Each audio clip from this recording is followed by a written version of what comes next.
kazi.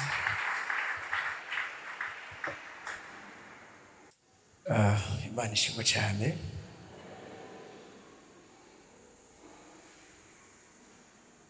Jewe ku ishengero dusanzwe dukorera murumva abantu bari imbere yawe, ariko ngaha bari impande zose. Mwaza kubona hari uruhande nibagiye kuguma ndiko ndaraba, muce mumanika amaboko camenye ico muzaba mumbwiye. Kurumva sivyo menyereye, menyereye kubwira abantu bari imbere yiwanje, atari hasi bari hejuru, ariko ngaha ndabona ndakikuruka nimeze neza. Reka ubwa mbere na mbere mbanze micubahiro umwami Imana yanje, umuremyi wanje. Yabonye ko bikwiriye ko uyu munsi bampagaze kuri kino gicaniro.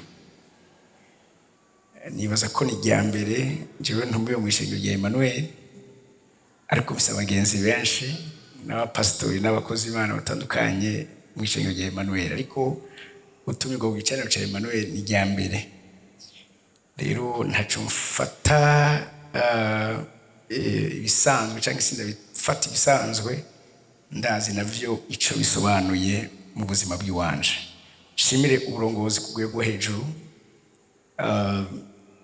mwemeye ko dushobora kuza hano. Aha nimba ari ahantu hubashwe mu isi, ni ku gicaniro cyo mu ngoro y'Imana.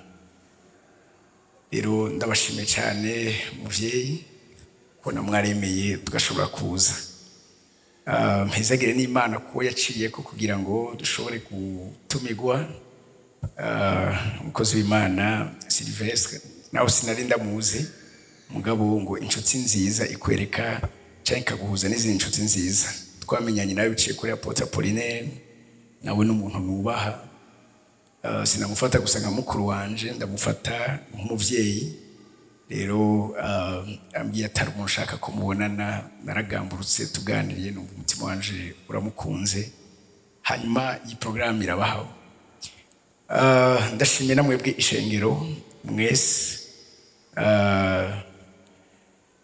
ku rukundo. Iyo urazi ishengero naryo rirafise inkomezi cyangwa ubushobozi, mwari gushobora ati uyu muntu ntitumushaka. Ndazi igihe kimwe byigeze gushika umukozi w'Imana atumye guhandwa bishengero bwati bakozi Imana mwebwe ntimumuzi, twebwe turamuzi, ntazoze mu ishengero. Basi namwebwe rero iyo muca bonye afishe mugaca mwiha akamu mukavuga ati ntitumushaka, sinari kubandi ngaha. Rero ndabashimiye ko namwe mu buryo bucanke buriya Imana baciye kugira ngo ushobore kuba mpagaze ngaha. Ku mazina banyita Apotre Kevin SIBOMANA, ndongo ishengero ryitwa umugwa w'Imana nzima, the seat of the living God. Dukorera mu Kinanira ca kane, aho benshi basanzwe bazi ku muri zone Musaga. Ndubatse n'umugore yivye umutima wanje awugira gwiwe, Imana irabimwemerera.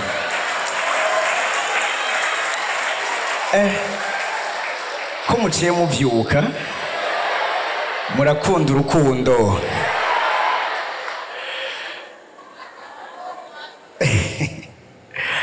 Imana yaduhezagije hamwe nawe abana 5, umuhungu umwe n'abakobwa 4. Agakobwa ako kanyuma twavukiye umunsi umwe dusangiye anniversaire. Nacendaga izina rihuye n'ico Imana yantumye muri kino gihe. Iryo zina ryumvise abantu bose babonye iryo zina baciye baza ngo nukwatura n'amajambo y'ivyizigiro canke n'amajambo turiko turatura.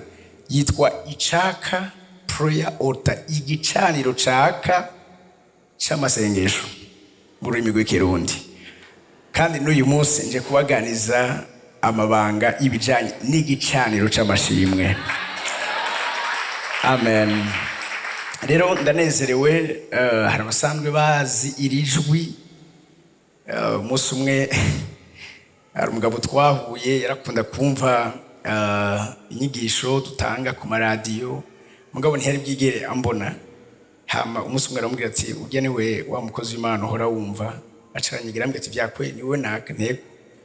Acambwira ngo ndatangaye, ngo narizi yuko uri kigabo kinini kirekire cinda n'umusaraba ukora ngaha atari ko ndatanga insanze uri umujene ndavuga ni jewe rero tudatevye kuko dufite umwanya uharuye kandi hano bagutumiye ijyambere ifoko wigengesera naho usanzwe mvuga menshi ngoma ndayagabanya uyu munsi nzofuma ndayavuga hanyuma mwamenyereye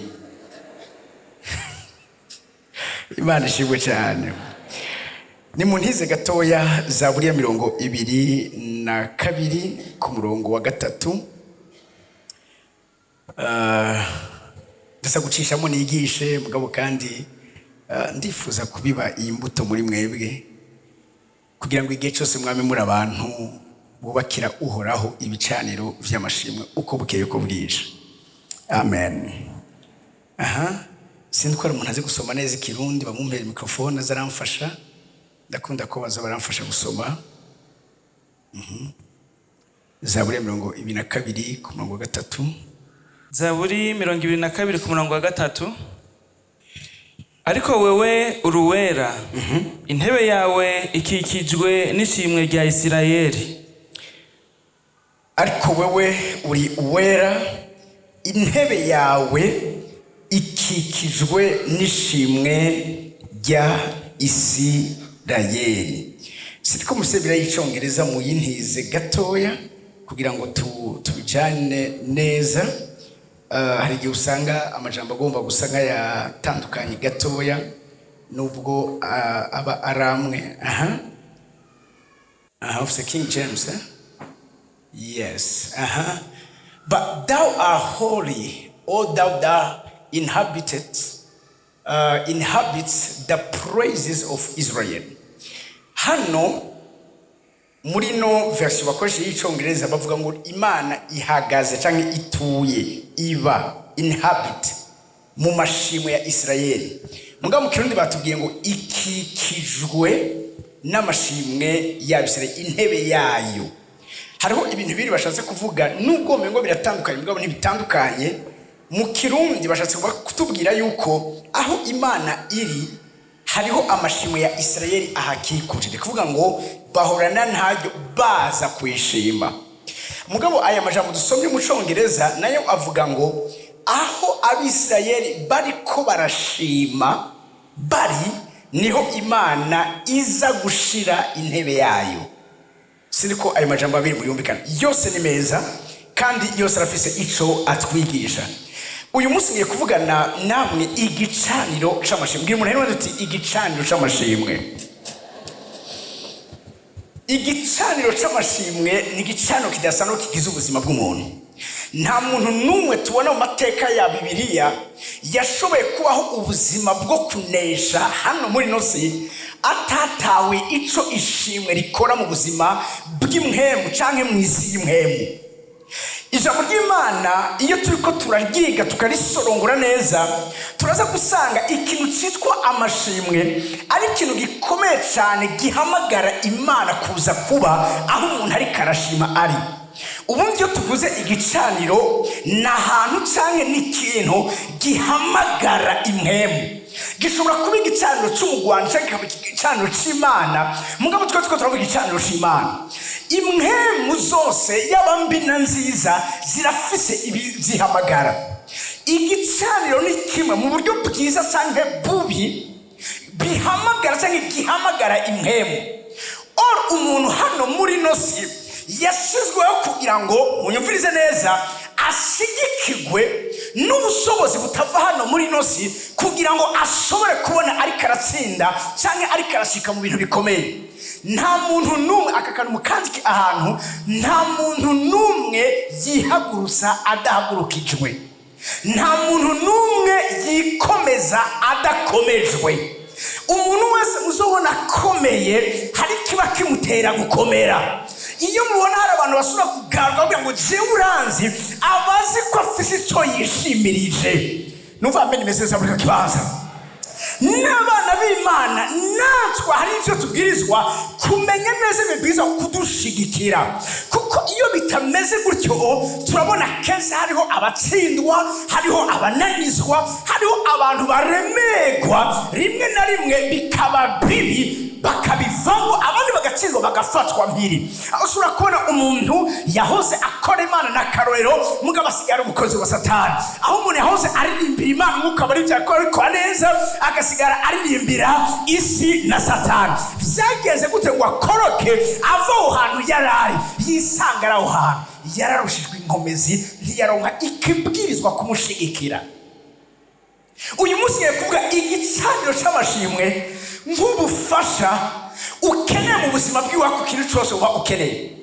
Paulo yandika ishengero ry'Abifilipi yababwiye ngo ivyo mukeneye bimenyeshwe Imana mu gusenga mu kwinginga, mugabo yakiyongera ko ngo bifatanije no gukenguruka. Byumvikana ko gukenguruka cyangwa gushima ni matière première y'ikintu cyose twaba turiko turakora muri buno bugingo. Numva ameni message muri kibanza. Uyu munsi ndaza kubabwira mu vyumva kugira ngo mutahure neza. Yobu igise kiri ku murongo barambara muri media ntabona bahaye bwa bumva nyene sino baha vyose. Muce mugenda nyene muze ngo murafise ntimumfise nije ndabafise. Yobu igise kiri ku murongo wa mbere nyarukiriza gatoya. Haleluya. Yobu yavuze ikintu gikomeza umunsi ntahura uyu murongo. Ubuzima bwanje bwarahindutse. Mbega umuntu akiri mwisi ntaba ari mu ntambara. Mbari mu ntero wati mbega umuntu akiri mwisi ntaba ari mu ntambara.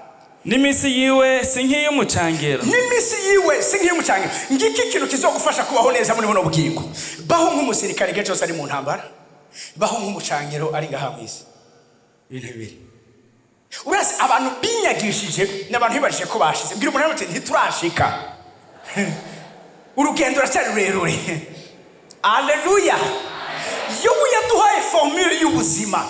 Yobu n'umuntu nkunda cyane apana kubera ko yabonye imibabaro. Yobu n'umuntu w'imhemu mu bantu b'imhemu jewe nzi. Yobu avuga amabanga atabandi bantu bigeze bayavuga. Muri bimwe yavuze harimo iki, mbega umuntu ari mu isi ntabari mu ntambara. Muri n'amajambo wame ubizi neza. Icyo kubaka cyose n'urugo na carrière professionnelle yiwa ikintu cyose kigize ubuzima bwawe na business uyikore ubizi neza kuri mu ntambara. Iki kintu Nehemiya gitahuye acabwira abo ariko barakwana igikorwa kuba ari baski inama z'abasani barati na batobia zihoraho kugira ngo baburagize kuvyo bariko barakora. Nehemiya cyabatoza umwami arabwira ngo ingene tugiye kubaka kino kuko bateza gukirangiza mu minsi 52. Yababwiye ngo kira ntidutakaza umwanya n'umwe tugire mentalite y'intambara.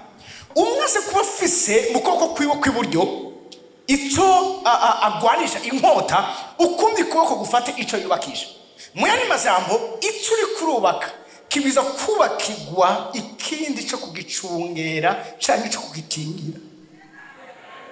Icyo uri kurubaka taburinzi uri kuragishiriraho wowe ubwawe uri kurakinyagisha. Babantu bariko bamva muri iyo kibanza. Nico bituma namatiko ndabwira abantu urashaka kubona umugisha w'Imana uje ku buzima bw'iwawe. Namatiko ndabwira abantu ashaka kubona winjiye mu rugo ugasaba muri kino gihe umuntu ashitse asama mu rugo naco sigari gitangaza. Kene umuntu adasamije cyari gitangaza. Uyu munsi umuntu asama nico gitangaza.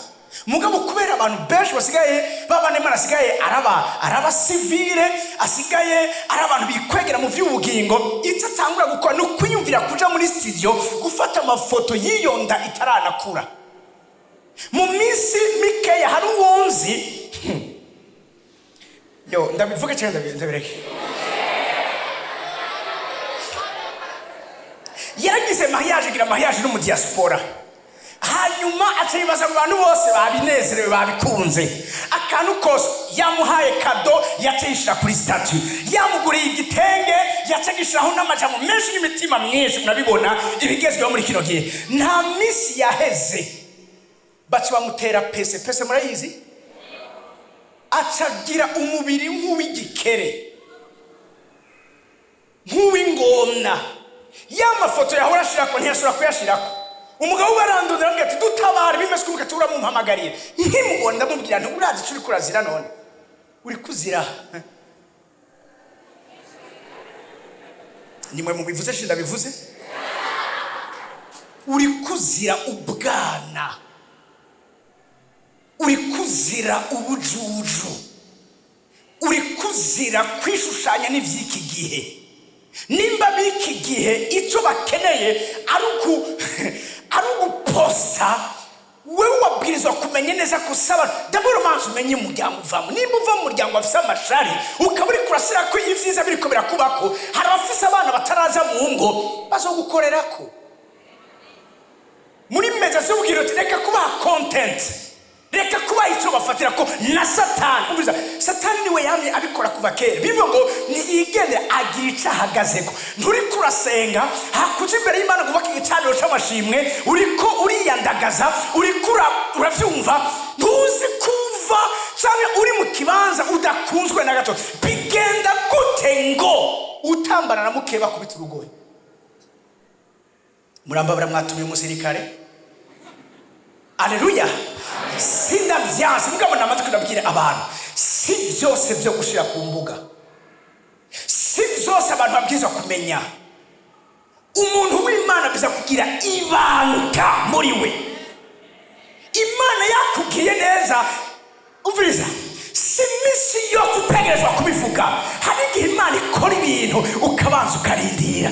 Yosefu mu vyo yazize ni ukuvuga hakiri kare indoto z'ugukomera kwiwe. Hari abandi batavukana badasangiye nyina baraho. Siriko muri kumumvise ariko ndavuga. Haleluya. Yo muyavuze ngo umuntu ari mwisi ntabari mu ntambara. So uyu musengo ndaba present igicano cy'amashimwe n'ikigwarishwa gikomeye cy'intambara mu buryo bw'impeho.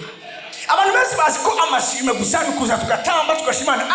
Amashimwe mu buryo bw'impeho, amashimwe n'ikigwarishwa gikomeye. Bwira amen imeze neza muri kibanza. Haleluya. Kumva zuma uwitwa Yehoshafati, Imana niyo mubwiye ngo gwanisha ibigwani. Imana mubwiye agwanisha ikigwanishwa cyitwa igicaniro cy'amashimwe, kuko igicaniro cy'amashimwe n'ikigwanishwa gituma basi bawe basubirana, batumvikana, batavuga ururimi rumwe, batabona ibintu kumwe. Numva amenye imeseze muri icyo kibanza. Kera narabaye umuskuti.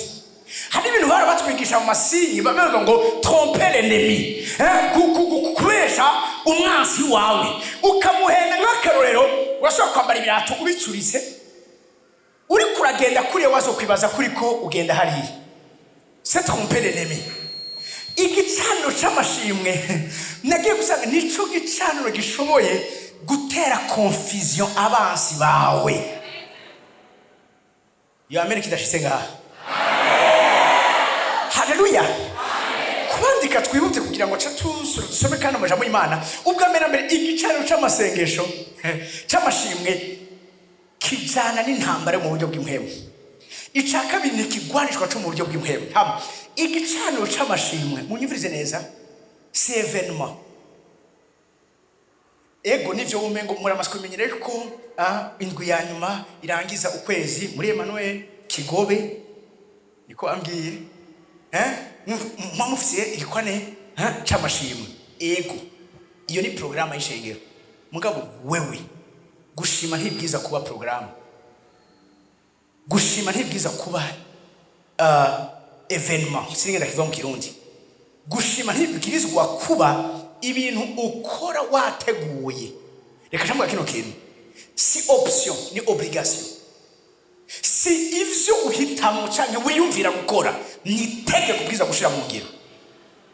Siko umuntu akanyiza. Burya iyo tudashimuze mumviriza hari ababikora mugabo batazi cyo bari ituma babikora. Impamvu zo kumva isengesho ry'umuntu wese ritanguzwa n'aya majambo ati Bana turagushimiye. Isengesho zitanguzwa n'amashimwe, kuko amashimwe niyo adutuma muyumvirize neza Imana yemera uko tumeze kose kuza kubana natwe. Nayo ubundi mwibuke Mose yegeze kubwira Imana ati Imana ntitugende utajanye natwe. Imana ati hamwe noza nkajana nawe nobamara. Ibikunda ariko ndabarungikira umumarayika wanje. Mose bwari batoya sindukeneye umumarayika wawe, dukeneye wewe. Imana ati nimufate imisomansi mugire iki mwiyesiko noza kugendera hagati muri mwebwe n'ivyane intege nke murimo nobamara. Mwe amashimwe ni kimwe unyumvirize neza gituma Imana ishobora kuza kubana n'umuntu adatunganye kugira ngo imutunganye. Mwanyumvise ikiri mubwiza kumenya ikimaraza kugikunda. igicaniro c'amashimwe niyo adresse y'Imana. Ukeneye aho Imana iri n'ahantu hari igicaniro c'amashimwe. Kugira ngo nze gane nagerageje kurondera kuri Google Map kuko je nabwo nibaza ko Kigobe ari hariya hepfo kumbe ngo ngaha ni Kigobe. Nagerageje kurondera kuri Google Map ndabe ahariho. Muriko muranyumva? Adresse y'Imana iraho bariko barashima. Namwe ndabwira abantu nturondere Imana ahandi, yirondere ahantu hari amashimwe y'abana bayo. Yamene sinigituma idashitse ngaha. Haleluya. Haleluya. Okay, reka twinjire indani gatoya. Hari umugore wa Yakobo yitwa Leya. Yakobo yagize uretse abagore bari bazwi bari babiri n'abakobwa ba Labani, Leya na Rakeli. Yari yakunze Rakeli mugabo bamuha Leya. Ati nimba ushaka na mutoya nawe kora yindi myaka 14 histoire murayizi. Mugabiri tubwira ngo amaze kubatwara Uhoraho yugara inda ya Rakeli.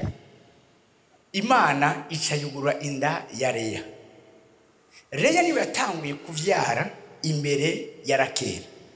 Igihe yavyara Yakobo ntiyigeze amukunda kuko siwe yari yakunze, baramuhaye ku ngufu. Ariko ijambo ry'Imana ritubwira ngo avyaye umwana wa mbere aribwira ngo kumbure umugabo azonkunda kuko ndamuvyariye umuhungu. Ariko Yakobo ntiyigeze amukunda kubera ko yamuvyariye umuhungu. Aravyara wa kabiri, aravyara wa gatatu, uwa kane yavyaye yitwa Yuda. Amaze kuvyara abahungu batatu akabona Yakobo ntiyigeze amuhindukira ngo akunde nkuko yavyifuza, avyaye Yuda agira kane. Yaciye avuga ngo namuvyariye abahungu batatu nibaza ko azomuhindukirira, muga ntiyigeze ampindukira ngo ankunde. Ivyo rero ko ndondera ko nkunda cyangwa atankunda, ivyo ndabivuyemo. Ubu uyu wa kane vyaye ndamwise Yuda. Yuda bisigura ngo amashimwe. Atavuga ngo ubuho sinkeneye affection yako, sinkeneye ko Yakobo anyiyumvira ko ubu jewe ngo mashimwe Imana. Ntavuga kino kintu uwo nyene atakunzwe. Munyumvirize neza, niwe yatuvyariye uwo Kristo Yesu yakomoze. Yesu ntiyakomose muri Yosefu, nubwo Yosefu nawe nyene Yakobo yaramukunze kubera ko niwe yavyawe na Rakeli. Ntiyavuye kuri Benyamini, mugabo yavuye kuri Yuda, intara yo mu muryango wa Yuda, umunago gwishitsi ca Dawidi. Uwo niwe yanesheje kugira ngo abone kugene amatanura ibimatanishije ishashara ico gitabo.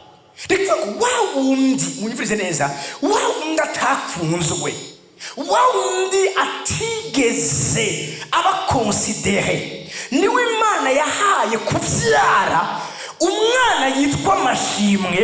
Hanyuma Imana ivyitegereje iri mu ijuru, ivyo vyose nabiravuga ngo nubwo yavyaye Simeyoni akavyara Rubeni akavyara Dani akavyara nde, jewe sinza guca ahandi. Umuryango ngomba ninjiremwo kugira ngo nze gucungura isi ni muri wawundi yitwa Yuda, bisigura amashimwe. Sasa kuvuga kimwe n'amajambo, amashimwe n'umuryango wawe Imana izocishirizamu kugira ngo itabare ibigize ubuzima bw'iwawe, itabare urugo rw'iwawe, igukirize abo nuva meni message muri icyo kibanza. Numbwira ati mukozi w'Imana, ivyo uri kuravuga nanje vyambayeko, bukazi nibankunze, muri quartier nibanyiyumvirako, jewe bose baransimba, bama bariko barandenganya. Nagomba ndaguhe umuti, nagomba ndakuvuriye umugoroba, ivyo reka kubishyira ku mutima. Ubaka igicaniro cyawe cy'amashimwe, kura amaso kuvyo uri kurabona, uhanga amaso kuyo utabona. Haleluya. Haleluya. Haleluya. Ngubu buryo bwo kwamigiye cyose uri kuratsinda intambara. Sukwidodomba. Sukwikompara n'abandi, Mana abandi warabahezagiye, urya twaheje amashuri rimwe nta nakimwe bizokwigira bikungura. Mugabo urazisukora ubaka igicaniro cy'amashimwe. Bwira Imana uti Mana ndagushimiye ko niba vyaraguhimbaye jewe nsigare nyuma abandi bari imbere. Ndagushimiye ko ivyo wankore. Nama nibuka imisi yose inkuru nigeze kumva mu myaka ya mbere y'agakiza kiwanje. n'umumama yabonye ibintu bitameze neza mu buzima bwiwe hamafata ingingo yo kuza gukora divorce n'Imana ku mupastori wiwe. Hari abantu bari serieux aravuga ati jewe abona vyaye nta numwe yiga kaminuza ngo ayiheze, nta numwe aronka akazi keza, ra umugabo wanje amarika rizungurukako twama dupanze abandi bageze ku mpamvu zingahe, aravyitegereza vyose azisha sanze Imana itoranya ku butoni. Atatora Bibiliya yiwe afata programme na pastor ati nje utubere umutemwa kugira ngo nahukane n'Imana. Pastor yari yambira vyumviza toke none bigiye bati umva nari ndakuzaniye Bibiliya uyigumana hamwe Imana uyinsezere umbwire ngo nakagaruka. Ati none mupfuye kati ivyo dupfa ni kimwe canke ni Bibiliya pastor no bidondagura sino bimara. Ati nturindira bimbarira.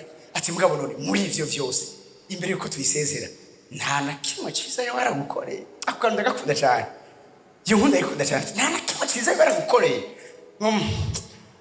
ngo yangu ivyo ntibibuze ngo ivyo vyo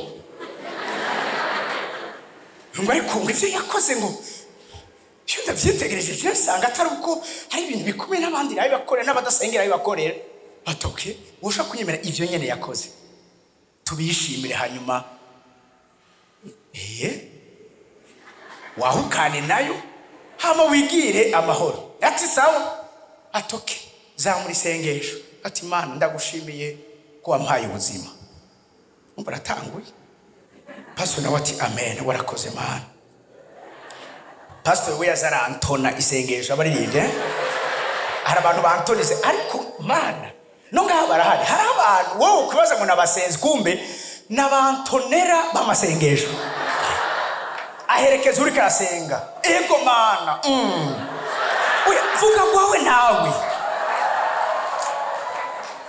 turaboshe imigambi ya sekibi wizina areka kwantona se boha kwawe we yaboshe kwiwe boha kwawe bantu abo ndabita bantonera.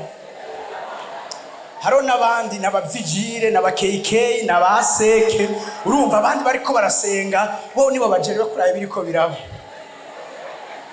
kora ko ati heuze namakuru uyu munsi Jacqueline yuzuye mpemu ye Jacqueline bo bajerwa amakuru mu kinga abo sibo dukeneye abubatsi b'ibicaniro by'amashiri. Arabandanya ati Mana ndagushimiye nibutse yuko nane nagusavye ngo umpe urugo kandi wampaye umugabo nkunda. Pastor agasura kantona ati amen Mana warakoze. Arasenga uko yashima niko yasanga hariho iyindi mpamvu yindi yo gushima atigeze yibuka. Hari abantu benshi tuvuze ngo gushima wumva umengo ivyo Imana akoze nibike mugabo yakoze vyinshi gusa nuko utavyibuka. Umuntu yibagira vuba ishimwe rihamagara irindi uko yashimye ikindi kwazi ikindi aragira ati Mana ku mwana wa gatatu narazwe gupfa inda yiwe yabaye inda ikome yaramereye nabi. Ati ndibuka ko nakubwiye ngo ni wahankura nzogukorera iminsi nsigaje. Ati cyo naco Mana ndacibuze. Pastor akantona ati Mana warakoze. Atanguye kugera aho hantu raba kino kintu ijwi ryari hejuru tangura kugaruka hasi. Ati Mana urukigenda kerekaze ati Mana nibutse yuko ari igihe kwa muganga bavuze ko atamisigaje yo kubaho amoso atangura gukoroka.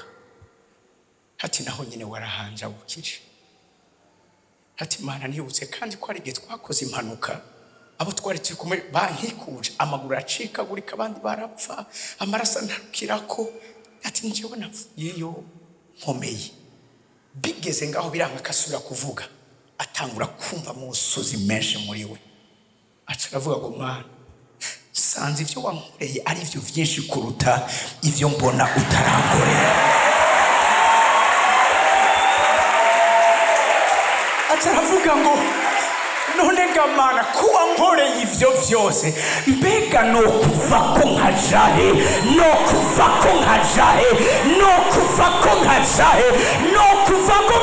ko ari wewe sigura y'ubuzima amashini kwabo.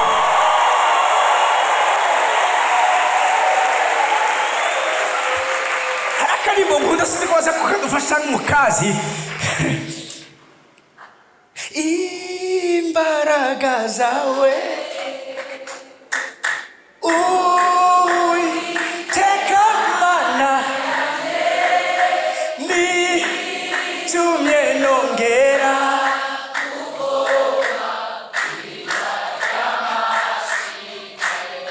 haraje ngo nukuri nta jambo na rimwe Uwiteka yavuze maze ngo rihere nimuze mwirebere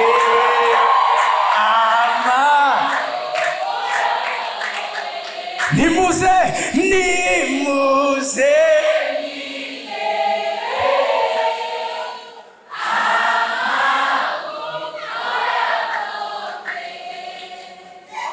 niwe nkesha umwuzuro w'aya masezerano niwe mvuga sinshidikanya ibyo atarakora sivyo vyamara imbaraga zo gushima kuko ibyo yakoze nivyo vyari bikomeye dufatanye kumushima Yesu.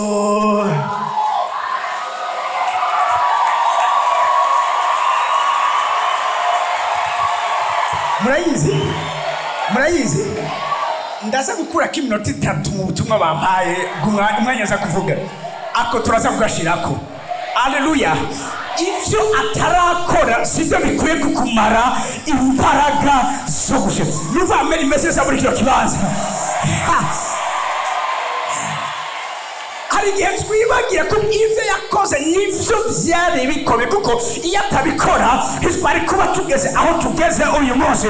Nimba yaraguye hariya akanshikana ngaha mfise ukwizera ntakekeranya yuko azonkura no ngaha akanshikana no ngaha abavyizera uva ameri muri kino kibanza. Hallelujah. Yarakoze kukwimana, yarakoze kutareka ngo unyagwe burundu, yarakoze kukuzigama kuko ivyo uviza ni ikimenyetso ntamusiga, ni ikimenyetso kidasanzwe kuko ari n'ibindi gifise mu bubiko bwiwe ategura kuzokorera ubuzima bwiwawe, ategura kuzogaragariza ubuzima bwiwawe. Numva amen imeze muri cyo kibanza. Mbabwire umuntu atakiriho nta vyiziro bigisigaye kazobona igitangaza c'Imana muri buno buzima canke muri nosi y'abakiriho. Ariko iyo umuntu agihumeka ivyo vyonyene byo gutera kubaka igicaniro c'amashimwe. Dawidi yavuze ngo mba narihebuye iyo ntizigira ko nzobona kugira neza kw'Imana hehe muri nosi. Oh God, hallelujah. Narihebuye iyo ntizigira ko nzobona abubaka ibicaniro vy'amashimwe bafise kwizigira ko bazobona. Mpera tuje umuntu rero ndimubwire ngo niwizigire ko ugiye kubona. Igicaniro c'amashimwe kituremera ivyizigiro. Ako kantu mukanzi kandi igicaniro c'amashimwe kituremera ivyizigiro. Muvyeyi umbabarire harakantu nkunda gukoresha ngo mubinyemereye nta kundi sivyo nasi mwantumiye ngoma ndabasarishe gatoya. Hari ijambo rivuga mu bikono ba 2:5 ku murongo wa 13 ngo namba dusaze ivy'Imana. Hari ibisazi vy'Imana. Ikanguro ry'abavyeyi bwari ubusazi mu gihe cyabo sivyo ka papa. Ariko uyu munsi vuara namwe ndakubitiza amaso ari ndavuga ni Imana I connect in Jesus name. Cathedrale. Hallelujah.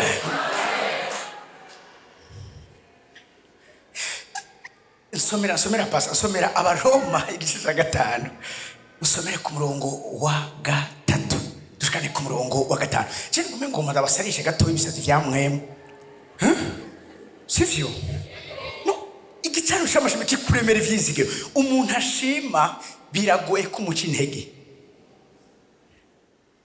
baba nusiriko batashe canke bakini ngaha numva ameni yabatashe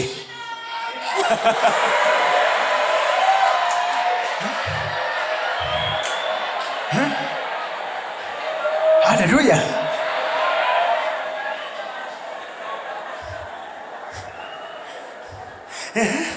Abaroma 5 umurongo wa 3 ushikara ko ariko turagenda bukebuke kandi si ivyo vyonyene ariko kandi tunezererwe n'amarushwa yacu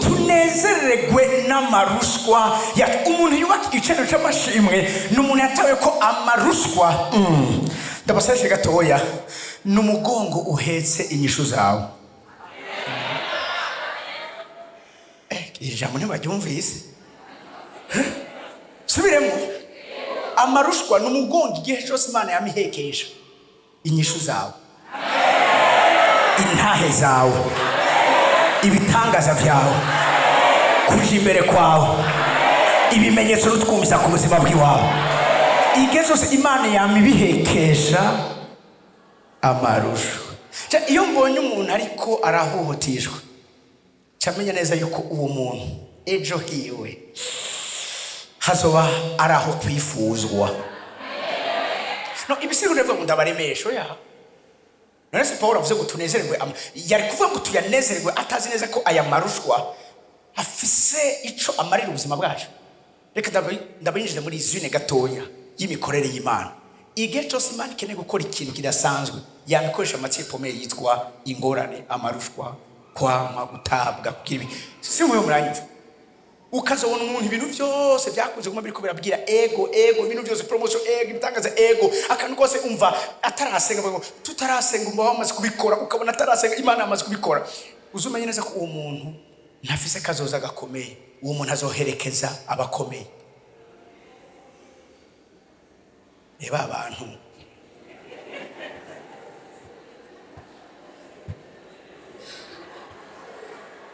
mugabo ukabona umuntu imisi yose arinda kubira icubuye umuntu igihe cyose abanza gukubitika abanza kugira ego n'ivyarabishika ku mugabo abishika ko afise inkopfu impande zose. Dawidi igihe kimwe avuze ngo abansi banje barimye mu mugongo wanje kuva mu buto bwanje. Genda munzanire umuntu uwo ari we wese yageze mu bikomeye munyumvirize neza atabifashijwemo na Satani kuko arasiga bagurisha imishaya yabo kugira ngo baronke ivyo abandi baronka ariko barinze gushikana amavi yabo hasi. Abo sibo ndiko ndavuga. Genza n'undi muntu wari we wese Imana itabanje guponda Imana itabanje kujanjagura n'umwami muri ko murahimbaza umwanya kugira ngo ashigwe hejuru y'amajuru ahabwe izina ari hejuru yandi mazina yandi yose kugira ngo urimi bwose gwaturekana umwami. Genda urabe uburyo Imana yabanje guca kugira ngo ikore ivyo. Hariho umugani w'Icongereza uvuga ngo the way up is down. Inzira yose yo gushika hejuru ni hasi. Umuntu wese uzobona umuntu wese azoduga hejuru abanza kugira iki guca hasi. Abanza kujanjagura uri kurajanjagura se wewe wenyene. Paulo yarajanjaguye yaramenaguritse wari karababwira uravyumva n'umurescape yamari karacika ku icumu.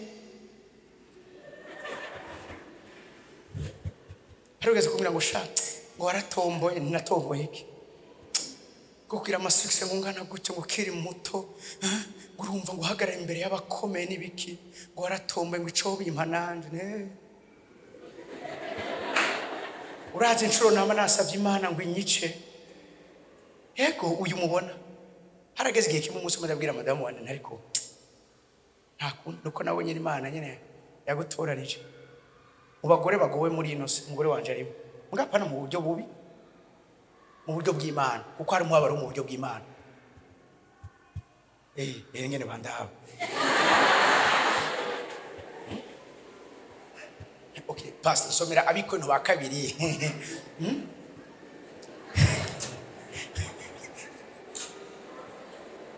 Ejo nabwira biri mu ijambo ry'Imana. Haleluya. Reka ndabaho umurongo mu bitahure neza. Somera bikono ba kabiri 7 10 akantu konyene gatangura bumva ivyo niko ndavuga. umubabaro wo mu buryo bw'Imana utera ukwihana kuticuzwa kuzana agakiza. Umubabaro wo mu buryo mu Mana turababara.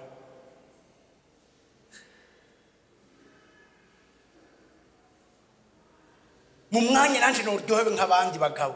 Agimaje batewe. Imana higira yemera yuko umunezero wanje wuzura. Imana higira yemera ko n'umunsi numwe no nakanya gato no kwishambwe ngo wow.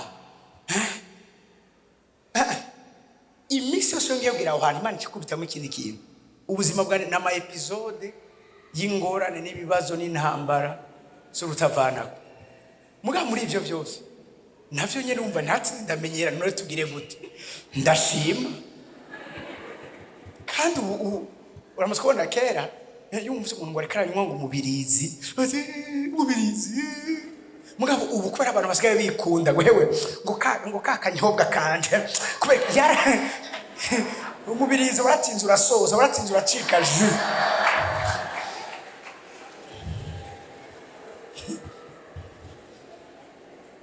Haleluya. Twisubira handi mu Baroma rero twisubira handi kuko ngo ndangise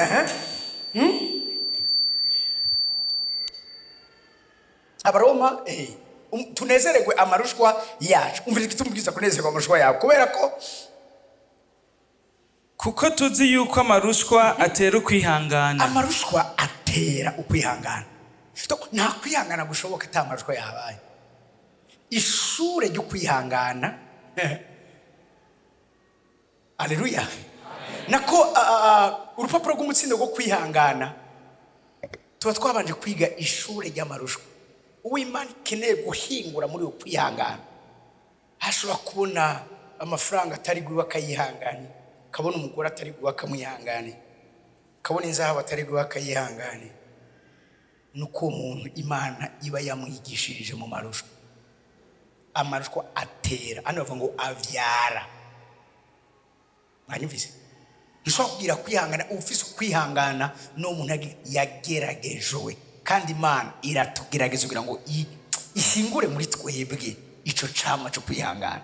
Kwihangana si teori hariho Paulo avuga ngo ndakumbuye kuziwani kugira ngo ndabandukize kugabire za mwemwe engabe za mwemwe muzirandukira ariko munyumvirize neza kwihangana ntikwandukira. Ntakuza ngo inkonda gusengera ngo ingabire yo kwihangana oya niyo musengera ingabire yo kwihangana Imana izuzizana ivyo yihanganira. Kandi urakeneye kwihangana ko nta bantu bashobora kuba abantu bakomeye Imana itatojeje kwihangana. Ngiye umuntu bati komeza wihangana. Amarushwa atera kwihangana. Kandi ukwihangana kugatera kudatsindwa no kugeragezwa. Ukwihangana kugatera ukudatsindwa no iyo umuntu amaze kugira ukwihangana muri we uwo n'umuntu atazotsindwa, uwo n'umuntu munyumvirize neza atazoneshwa n'ibigeragezo. Ego ukwihangana kugatera kudatsindwa ikintu utagishaka kudatsindwa no kugeragezwa. Imana ikabizi neza yuko ivyo wogeragezwamo byose namandiko ndabivuga reka no nganda bivuge hamwe Imana yoza muri Emmanuel mu kigobe wanyu cyangwa mu Gaseyi cyangwa sinzigire muhita na Satani akaza bagashira intebe hama Imana na Satani bagaca bapinga ati mpa naka ndamugerageza niyakugumako nzokwemera ko nsinzwe. Mugabe ishonje nuko atadoshobora kugira ikugumako. Namatwe ndabaza ikibazo Imana yo kwemera kuriska iyo pari yo kwemera gupinga na Satani kubikwerekeye kutonanizwa kutotsindwa kutokubitwa hasi ukisha mujimana tugira muri Yobu ingene Imana yapinze na Satani birivuga ngo bana Imana bashengeye amana Imana ko bavuga iryari shengero bari abamarayika ngo Satani nawe ashengera nawe Imana ati Satani uvuye he ati mvuye mu isi kuba ndakizura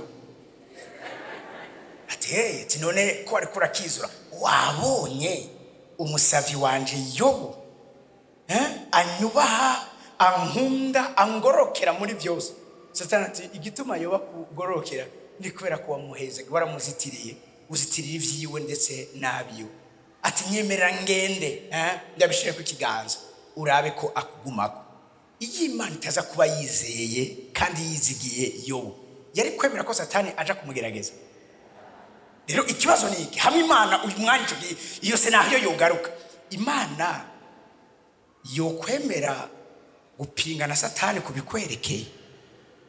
Ntunyishu. Satani ati nkanaka, jewe ngende ndamugerageza uko nshoboye. Imana yovuga ati genda, ndabizi neza ko umusabyi wanje umusabikazi wanje atazokwigera ampemukira. Cyo kibazo ucibaze.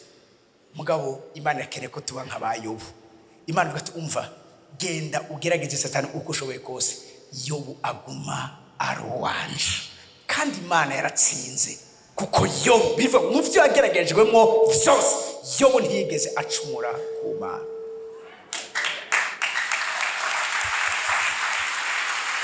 Ariko ibanga rya Yobu ntiryari rindi. Ibanga rya Yobu cari gicaniro c'amashimwe. Kuko rimwe umugore yamubaje ati tukiyo Mana ugeze nawe usigaye wiyagarisha urujo. Yobu yamwishuye gute? Nguvuze nk'umwe mu bagore bibipfu. Mbega Imana yaduhaye ivyiza tukayishima, mbega mu bibi navyo nikwiye naho nyene gushimwa? Yobu yari umuntu azi ibanga ry'igicaniro c'amashimwe. Ntidushima Imana kuko vyose bimeze neza, ariko dushima Imana kuko tuzi neza yuko iyo dushima Imana tuba turiko turakora ikibereye, tuba turiko turakora ku mutima wayo ishobora kuza kudukiza ivyo turiko turageragezwa. Haleluya. Amarushwa atera kudatsindwa no kugeragezwa. Hashavuga muze ko kudatsindwa no kugeragezwa naho bitera ivyizigiro cyane kwizigira. Acavuga ngo uko kwizigira ntigutetereza. Umuntu afise ibivyizigiro muri we ntazo kwigira teterwa muri buno buzima.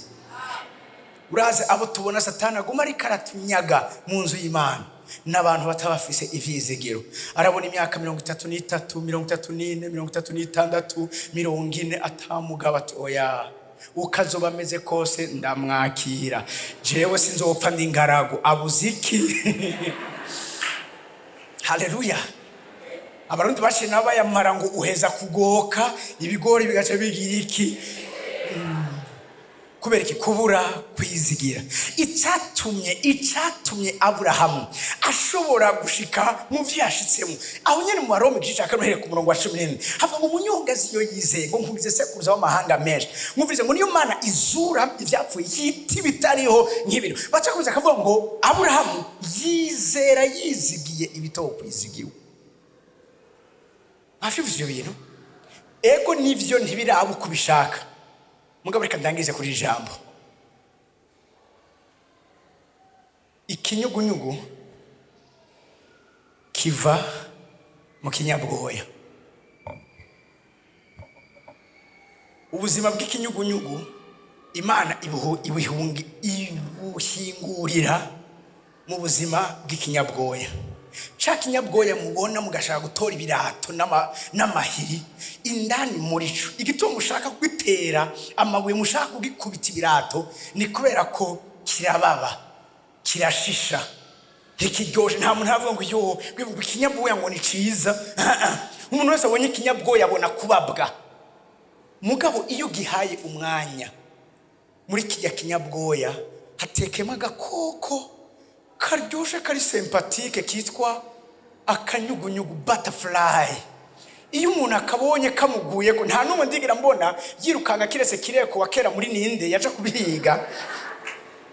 Umuntu wese umunsi abonye akanyugunyugu kamuguye kavuga ngo yo hewe ngo uyu munsi ngo mungumire hafi ngo ndaza kubona ibitangaza, ngo habonye ngo uyu munsi ndaza kubona ngo ivyo ntari imperuse kubona, uyu munsi ndaza kumva inkuru nziza. Mugabo ivyo uri kurabona bikakwanonsa ibihe vyiza ugiye kubona biba vyavuye mu kinyabwoya. Hari abantu muri kino kibanza bariko baca mu buzima bw'ikinyabwoya, ni wihangane ubuzima bw'ikinyugunyugu nabwo buraje. Haleluya. Haleluya. Abazi ubwenge duheruka kubaka ku ishengero. Ana umunsi mwataguye kubaka ino katedrale muzotangara mwe bw'inyene ubwanyu.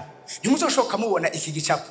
Iki gicapo kiva mu binogo iki gicapo kiva mu bantu banduye bari sala, abantu urumva umengo ntiboze, abantu bambaye inkima. Iki gicapo kizova mu bintu ubona ko nyene ibintu vy'ibinogo, n'umwana aravye n'abasha kugwa akavunika, hari n'abafirayo. Mugabe ivyo vyose bigaragara umengo ni bibi, bariko vyitegura gutanga iyi shusho nziza. Namatwe ndabwira abantu impamvu tubiza kubaka igicaniro c'amashimwe ni kubera ko ubuzima bwacu bumeze nka shanti Imana ikirubaka. Iyo umuntu akiri muri shanti, munyumvirize neza, aramererwa nabi, araruha, uravyumva, abona hari givatino n'ubundi turagira kuva mu kuzimu, atari ko none aya masemera zohera ryari. Mugabo iyo biheze, mwari muzi yuko n'inzu turimo canke izofa igenzo muzo mufise mu gihe kigiye kuza, izo bifashwe n'amabuye mutazo muri ko murabona. Turi hari amabuye ari karababara yikoreye ibyiza turiko turabona ngaha hejuru. Siriko muri ko muranyumva. Rero igihe cyose munyumvirize neza, igicaniro c'amashimwe kiduha ivyizigiro yuko ibiri shanti uyu munsi ejo bizoba ari inzu 3D imeze neza, ikayangana, ikibatse. Mwanya wanje uraheze. Ka karirimbo muranyemera, ka karirimbo vraiment tukaririmba. Haguruka rero, haguruka. Urumva narifise byinshi byo kubabwira, ariko hahigwa uwo batumiga mbere,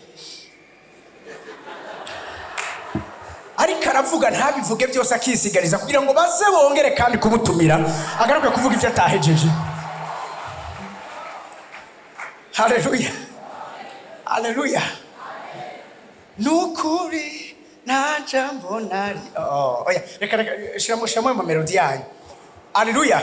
Ino ndirimbo ikubere ubuhanuzi ku buzima bw'iwawe, ntiwemere ko ari ikintu kikunyaga inkomezi zawe, imbaraga zawe zo gushima, kuko isi utari kurabona uyu munsi ejo uzobibona. Komeza ushima Imana, ejo uzobibona. Haleluya. Igihe Imana abwiye Yehoshafati ngo nimushire abaririmbyi imbere bo kuntazira, Imana babwiye ikintu gikomeye ngo abo basi muri ko murabona uyu munsi ntimuzokongera kubabona ukundi. Nta namwe Yehoshafati yigeze asohora umwami, ariko batanguye kuririmba abaririmbyi bivuga ngo basazishishije ukwera, batanguye kuririmba ingene Imana ari nziza, imbabazi zayo zihoraho ibihe byose. Ababateye batangura kugira iki gusubiranamwo.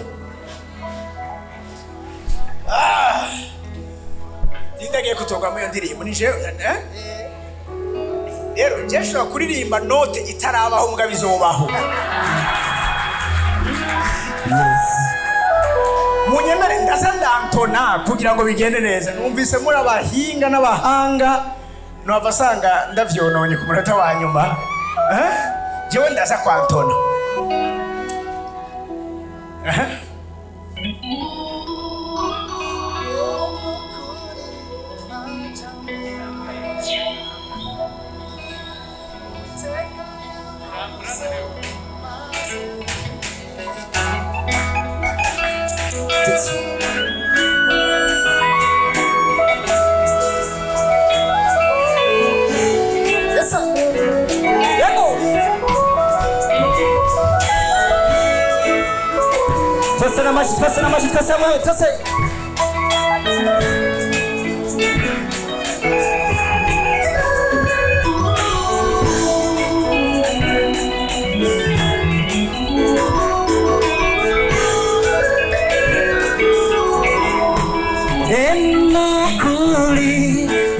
Jambo yavuze uteka yavuze maze ngo ihere nimuze tuyirebere amaboko yakomeye. Nimuze tuyirebere amaboko yakomeye.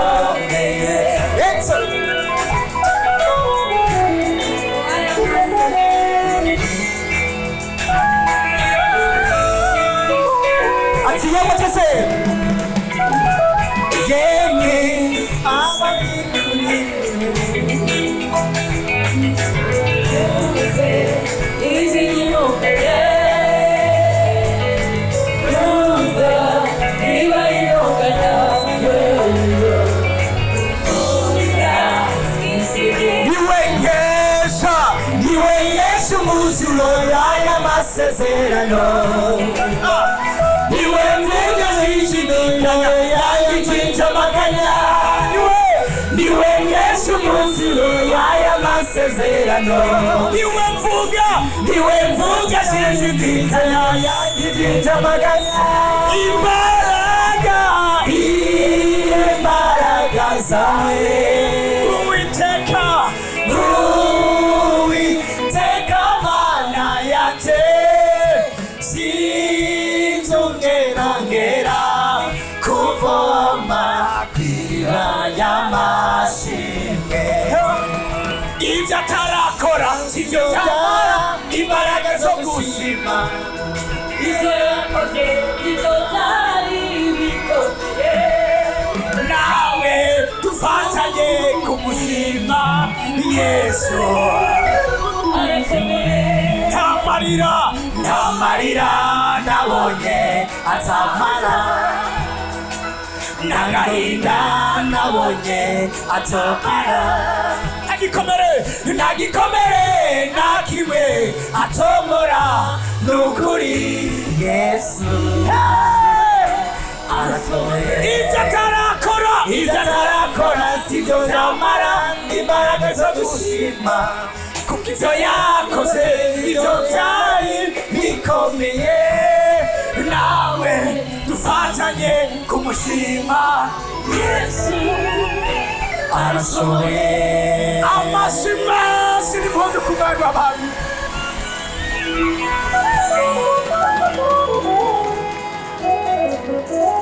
zogaruka mwayize neza cetubasho muteresha ibiganza vyanyu akanya gatoya muteresha ibiganza vyanyu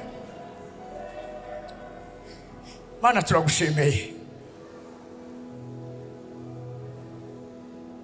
uri mwiza uragorotse urahambaye uratuzi uradusobanukiwe umenyera kuri ivyo twiyumvira Mwanditsi w'Abaheburayo yavuze ngo kuko yatuboneye kera ico rusa kutubera ciza